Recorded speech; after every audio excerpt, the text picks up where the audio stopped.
கிறிஸ்துவுக்குள் மிகவும் பிரியமானவர்களே, கெத்செமனே தோட்டத்தை குறித்து கேள்விப்பட்டிருக்கிறீர்களா?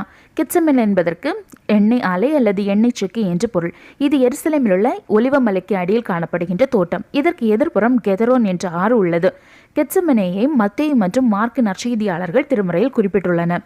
சிலுவை பயணத்திற்கு முன்தினம் இயேசு இங்கு சென்றுதான் வேண்டுதல் செய்தார் என்று திருமறை நமக்கு கற்றுக் கொடுக்கின்றது. கெத்செமனேயின் பொருளுக்கு ஏற்பவே இயேசுவும் தனது ஆத்மாவில் பிழியப்பட்டார். தன்னை மரணத்தினின்று ரட்சிக்க வல்லமை உள்ளவரை நோக்கி பலத்த சத்தத்தோடும் கண்ணீரோடும் விண்ணப்பம் செய்தார். 1 மணி நேரமாவது விழித்திருந்து ஜெபிக்க கூடாதா என்று ஜெபத்தின் முக்கியத்துவத்தை இயேசு உணர்த்தின இடமும் இந்த இடம்தான். இயேசு ஜெபித்த இந்த இடத்தில் ஒரு திருச்சபை கட்டப்பட்டுள்ளது என்பது சிறப்பு.